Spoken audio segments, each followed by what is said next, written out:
കാർബണിന് ചുറ്റും ഹൈഡ്രജൻ എങ്ങനെയാണ് ഫില്ല് ചെയ്യുന്ന ഒരു ഡൗട്ട് ചോദിച്ചായിരുന്നു. ഇത് നമ്മൾ കഴിഞ്ഞ വർഷം 9ാം ക്ലാസ്സിലെ ലാസ്റ്റ് ചാപ്റ്ററിൽ പഠിച്ചതാണ് കേട്ടോ. ഇവിടെ പറഞ്ഞിട്ടുണ്ട്, ടെക്സ്റ്റ് ബുക്ക് ഉണ്ടെങ്കിൽ ഒന്ന് വായിച്ച് നോക്കോട്ടോ. കാർബണിന്റെ ബാഹ്യധർമ്മശിലയിൽ 4 ഇലക്ട്രോണുകളുണ്ട്, ഇല്ല 4 ഇലക്ട്രോണുകളുണ്ടെന്ന്. അതിന്റെ സംയോജകത ഓർക്കുന്നുണ്ടാവും വിശ്വസിക്കുന്നു. 4 ഇലക്ട്രോണുണ്ട്, അതിന്റെ സംയോജകത എന്ന് പറഞ്ഞിരിക്കുന്നത് 4 കഴിഞ്ഞ വർഷം നിങ്ങൾ പഠിച്ച കാര്യം തന്നെയാണ് കേട്ടോ. ജസ്റ്റ് ഒന്ന് റീകളക്ട് ചെയ്ത് പറയുന്നതെന്നുള്ളൂ കേട്ടോ, മറന്നു പോയവർക്ക് വേണ്ടി. ടെക്സ്റ്റ് ബുക്ക് ഉണ്ടെങ്കിൽ ഒന്ന് വായിച്ചു നോക്കുന്നതായിരിക്കും നല്ലത്.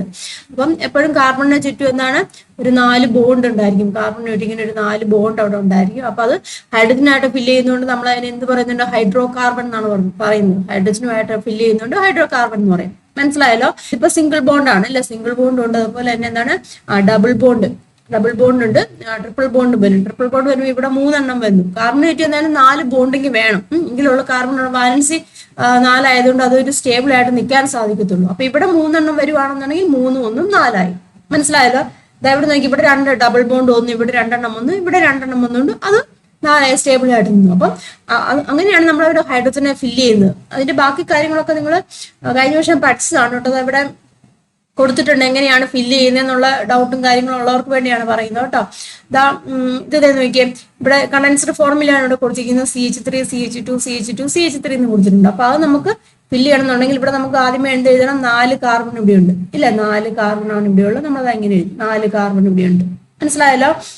പിന്നെന്താണ്, ഹൈഡ്രജൻ ഉപയോഗിച്ച് ഫില്ല് ചെയ്യണം. ബാക്കി ഇതാ നോക്കിയാൽ ബാക്കി 3 ഏരിയ എന്ന് പറഞ്ഞിട്ടുണ്ടെങ്കിൽ ഇവിടെയാണ്. ഇവിടെ അപ്പൊ 3 ഹൈഡ്രജനെ നമ്മൾ ഇവിടെ കൊടുത്തു, ഇവിടെ 3 ഹൈഡ്രജൻ കൊടുത്തു. അപ്പൊ ഇവിടെ ഒരു ബോണ്ട് കൂടെ ഉള്ളതുകൊണ്ട് അപ്പൊ ഇത് എന്തായിട്ട് മാറി, അത് കാർബൺ സ്റ്റേബിൾ ആയിട്ട് വന്നു. ഈ കാർബൺ ഇവിടെ നോക്കി, ഇതൊരു കാർബൺ ആണ്, ഇതിന് ചുറ്റും 2 ഉണ്ട്. ബാക്കി നമുക്ക് 2 കൊടുത്തു വെച്ചാൽ 2 ഹൈഡ്രജൻ കൊടുത്തു വെച്ചാൽ അതാ ഇവിടെ 2 ഹൈഡ്രജൻ നമ്മളിവിടെ കൊടുക്കുന്നു. മനസ്സിലായല്ലോ? ഇവിടെ നോക്കിയാൽ ഈ കാർബൺ ഇവിടെ ഇതുണ്ട്, ഇവിടെ ഉണ്ട്, അപ്പൊ 2 ഉണ്ട്. അപ്പൊ അവിടെ നമ്മൾ ഇവിടെ കൊടുക്കുന്നുണ്ട്. ക്ലിയർ ആയല്ലോ? ഈ കാർബണിന് അതായത് ഇവിടെ 1 മാത്രമേ ഉള്ളൂ. അപ്പൊ നമുക്ക് എവിടൊക്കെ കൊടുക്കണം, ബാക്കി 3 സ്ഥലത്ത് കൊടുക്കണം ഇങ്ങനെ. അപ്പം ഇവിടെ CH വരും, ഇവിടെ H വരും, ഇവിടെ H വരും, ഇവിടെ H വരും. അപ്പൊ അങ്ങനെയാണ് നമ്മൾ ഹൈഡ്രജനെ അവിടെ ഫില്ല് ചെയ്യുന്നത്. ഹൈഡ്രജനെ ഫില്ല് ചെയ്തിട്ടാണ് നമ്മൾ അതിനെ ഒരു സ്റ്റേബിൾ ആക്കി നിർത്തുന്നത്. കാർബണിന് ചുറ്റും ഇത്ര ഓർത്തുവെച്ചാൽ മതി. ഡീറ്റെയിൽ ആയിട്ട് മനസ്സിലാക്കണം എന്നുണ്ടെങ്കിൽ കഴിഞ്ഞ വർഷത്തെ ഒന്ന് പഠിക്കുക കേട്ടോ. കാർബണിന് ചുറ്റും കാർബണിന്റെ വാലൻസി 4 അപ്പം 4 ബോണ്ടിങ് ഇവിടെ ആവശ്യമായിട്ടുണ്ട്. അപ്പൊ നമ്മൾ ഹൈഡ്രജൻ ഉപയോഗിച്ച് ഫില്ല് ചെയ്യുമ്പോൾ ഹൈഡ്രോ കാർബൺ എന്ന് വരും. മനസ്സിലായല്ലോ? അപ്പം ഡബിൾ ബോണ്ട്, ഇവിടെ ഡബിൾ ബോണ്ട് വരുവാണെന്നുണ്ടെങ്കിൽ നമുക്ക് ഇവിടെ ഒരു ബോണ്ടിന്റെ ആവശ്യമില്ല. ഇവിടെ നോക്കി, ഇവിടെ 4 ആയി. ഇവിടെ ട്രിപ്പിൾ ബോണ്ട് വരുവാണെന്നുണ്ടെങ്കിൽ ഇതിന്റെ ആവശ്യമില്ല. മനസ്സിലായല്ലോ? ഇപ്പം ഇവിടെ 3 ഓൾറെഡി ഉണ്ട്, ഇവിടെ 1 ഉണ്ട്. അപ്പൊ അത് സ്റ്റേബിൾ ആയിട്ട് വന്നു. മനസ്സിലായല്ലോ? അപ്പൊ ആ രീതിയിലാണ് ചെയ്യുന്നത്.